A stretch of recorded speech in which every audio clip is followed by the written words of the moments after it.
Alors, nous avons une première question d'un internaute qui dit la chose suivante. Vous nous parlez de flexibilité.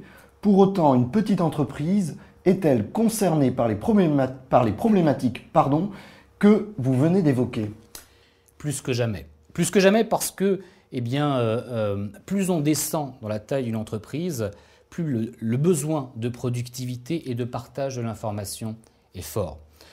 Les besoins des PME et des petites entreprises au niveau métier sont les mêmes que les grandes entreprises.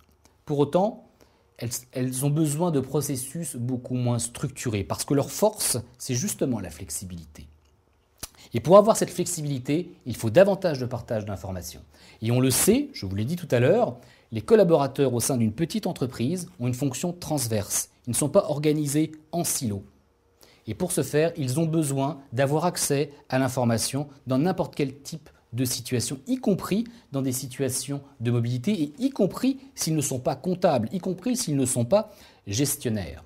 Et quand je parle de situation de mobilité, c'est tant en externe, c'est-à-dire à l'extérieur de l'entreprise, qu'en interne dans l'entreprise. Lorsque vous n'êtes pas à votre bureau, physiquement, vous pouvez avoir besoin d'avoir accès à l'information de gestion sur votre smartphone ou sur une tablette tactile. Alors, une deuxième question d'internaute, elle dit la chose suivante. Je suis intéressé par l'offre et souhaiterais l'intégrer. Comment faire pour migrer? Est-ce compliqué? Vous devez envisager les deux possibilités. Si vous êtes client 7G30 et 7G100, c'est très simple pour vous. Parce qu'en définitive, nous avons certes révolutionné l'offre, mais nous n'avons pas tout changé non plus. Le modèle de données a évolué, puisque nous avons rajouté de nouvelles fonctionnalités, de nouveaux modules fonctionnels que j'évoquais tout à l'heure. Pour autant, nous n'avons pas déstructuré le modèle de données. Donc les informations que vous avez saisies, on va les reprendre très simplement, directement, je serais tenté de vous dire. Donc pour nos clients existants, ils ont accès à nouvelles technologies, nouvelles interfaces, utilisateurs, nouvelles fonctionnalités, sans pour autant avoir les contraintes d'un nouveau produit. Pour eux, c'est très simple. Ce d'autant plus que nous leur mettons à disposition cette offre-là au travers de forfaits tarifaires extrêmement simples d'appréhension et très peu onéreux. Ça, c'est pour les clients déjà équipés Sedge 30 et Sedge 100, mais qu'en est-il pour les autres? Et pour les autres, c'est aussi fort simple. Nous sommes là, Sedge, également notre réseau de partenaires, intégrateurs et revendeurs pour les accompagner dans leurs projets. Et ce qu'il faut savoir, c'est que pour Sedge 100, quelques jours suffisent pour déployer l'ensemble de l'offre. C'est ce qui fait sa vraie force. Pour Sedge 30, quelques heures suffisent. Donc voyez-vous, c'est extrêmement simple. Vous avez d'ailleurs parlé de déploiement. Ça veut-il dire qu'il y a une dimension service associée à l'offre Génération i7? Absolument. On met à disposition une nouvelle technologie, Sedge Extended Technology. Que propose cette technologie? Elle propose d'avoir accès à l'information au travers de différents périphériques. Un PC traditionnel, un PC portable, traditionnel là encore, un smartphone et une tablette tactile, afin d'apporter beaucoup plus de mobilité. Lorsque vous êtes un utilisateur mobile et que, sur le terrain, vous avez une problématique, il faut savoir que l'application n'est pas stockée sur votre smartphone. L'application n'est pas stockée sur votre tablette tactile.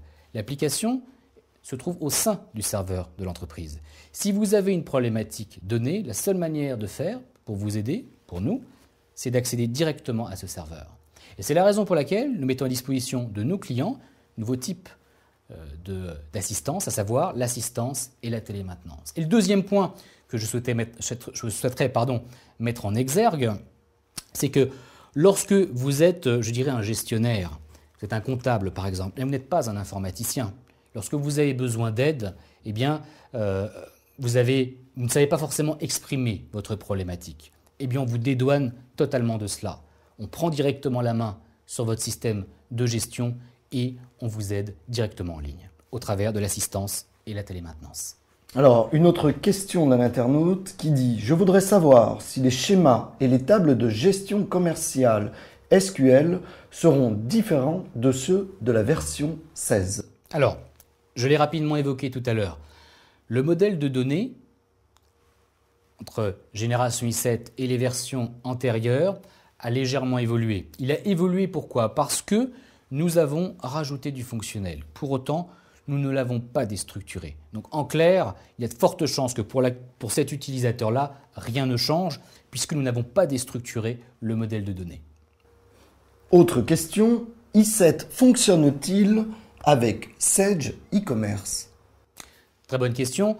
E-commerce n'a jamais cessé de fonctionner avec Sage 100 et avec Sage 30. Il en est de même avec Génération i7, à une exception près, c'est que nous avons renommé l'offre Sage e-business.